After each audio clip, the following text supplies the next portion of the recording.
What was football like back then? It's a little bit different now. What was it like back then? Well, it was a struggle.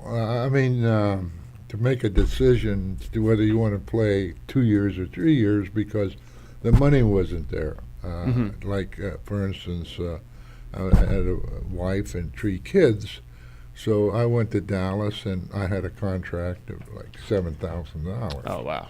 And I was happy as hell with it. Don't get me wrong. Yeah. I'd probably played for nothing. Yeah, playing. So you go into Dallas, and now you got to get an apartment for your wife, so that they would charge a normal person maybe $300 because you played for Dallas Texans. They charge you $695 because we were only going to be there 300. Yes. So everything you did cost you double and triple. Oh, wow. So the money didn't last very long. Okay. Did you have like a part-time job on the side? Every year. Yeah. Every year? Every year I'm from California, so every year I'd go back to my hometown, Antioch, and I worked as a bartender, a truck driver, an iron worker. I worked in a factory behind the machines, and I worked in the shipping department. So every summer I went home, I found it was easy to find a summer job. Yes.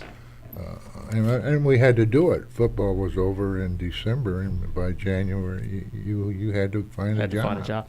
The season was only like 12 games? Or 12 games. 12 games. And the big difference is, like, the early days of football, your team consisted of 33 ball players. Oh, wow. So you had to learn 2 positions practically. If you were first, say like me, I was first defensive end, and second, I had to fight for a position as an offensive tackle. Okay. So that way, the coaches would have more flexibility on their scheduling. So, and then another thing, you went in July, August, September, and they didn't pay you anything. You'd go to training camp. You weren't getting paid. You weren't getting nothing. Oh. And so one day they come out, they says, we're going to give you $15 a week. We were all happy as hell. Yeah. Because, hell, that's not, that's a long time to go without a paycheck. So, but it was all worth it, I think. And if I had to do it all over again, I'd do it in a heartbeat. Yeah, it's a fascinating story.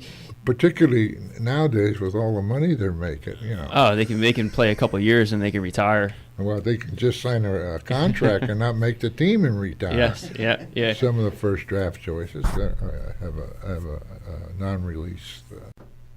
Yeah, we had 2 in Ocean City, Maryland, and we had 2 in Atlantic City.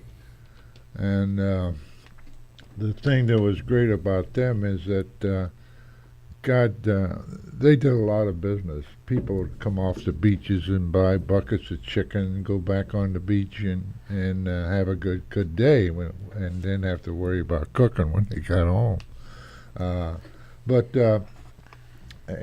the thing that was really good, the managers I put in there, they would work it, and it would be like a vacation for them. I got them an apartment, their families lived there, and really had a nice working vacation. Yeah, that's the job I would have liked to have had back in the day. Yeah, I would have liked it too. Jack. But I'll never forget one store, the one in Atlantic City that we opened up. I put 2 power stations in there, and it was on one day. Just imagine this: 15-cent hamburgers and 10-cent fries. We had this one store. We did $9,000. Now, wow. Try to translate that into 15-cent hamburgers. How many was that? Wow. Yeah, I wonder what that would be now. You should calculate that out. That's interesting. Yeah, there were 2 Ginos in the area where I grew up. There was one right across the street from the Plymouth Meeting Mall, and there was one over on Ridge Pike right next to Conticelli's there. How did you go from football to Gino's restaurants there? How did you get into that? You must have liked to cook. I never cooked a hamburger in my life till I went to Gino's. I don't know. It was what happened. we won the Western Division in 1958, and Carol Rosenblum come to me as an owner, which owners at that time wanted to see the ball players broke, so you'd come back the following year. But he told me to move to Baltimore, and that the people sort of liked me, and that he would help me get started in the business. So we did it, and that's how McDonald's come in.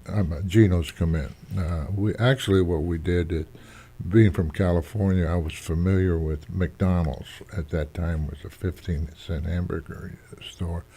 So we decided Joe Campanella, who played with the Baltimore Colts, Alan Amici, and myself, and Lou Fisher. Lou Fisher was the guy that had all the knowledge about the fast food restaurant. I had absolutely none.